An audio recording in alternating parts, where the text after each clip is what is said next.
Voici le reportage Isabelle de Lyon, Olivier Combe. Quand l'eau se retire, les dégâts apparaissent considérables. Des pans entiers de maisons ont été emportés. Celles-ci reposent dans le vide.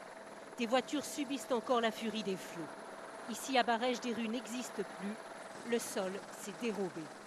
Le village est resté coupé du monde. La route qui monte de Luz-Saint-Sauveur est dévastée. Une route mythique du Tour de France, empruntée par des centaines de cyclistes chaque année. On ne voit même plus où elle passait. Des pans de montagne ont glissé avec. Un peu plus bas, à Luz-Saint-Sauveur. Ici, normalement, ce sont des champs. La rivière a coupé ces granges en deux. Emporté des caravanes. Ce bâtiment a perdu sa façade. À côté, des garages aujourd'hui sans voie d'accès. Ici, on voit encore la force du courant qui sape tout. Un peu plus loin, des tractopelles sont à l'œuvre. Ils évacuent des tonnes de boue et de rochers. Tentative courageuse pour redonner un lit aux gaves de Pau.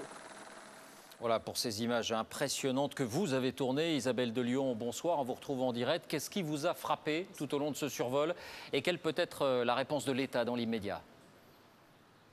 Écoutez, c'est très impressionnant de survoler la région. On se rend compte vraiment de l'importance des dégâts. Tout à l'heure, c'est pas seulement, si vous voulez, des maisons qu'il va falloir nettoyer, c'est pas seulement du mobilier qu'il va falloir acheter, c'est carrément tout un paysage qu'il va falloir reconstruire.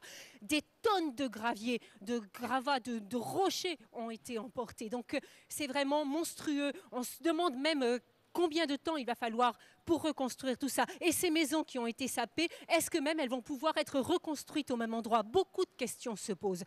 L'état de catastrophe naturelle va être décrété très rapidement, avant la fin de la semaine prochaine, mais il va vraiment falloir non seulement accélérer les procédures administratives, mais que les assureurs se dépêchent de débloquer des fonds. Il y a vraiment urgence, alors que la saison touristique devait commencer dans quelques jours à peine. C'est vraiment une saison qui s'annonce très mauvaise. Merci Isabelle pour ce reportage et on s'arrête un instant justement sur la situation particulière de Lourdes.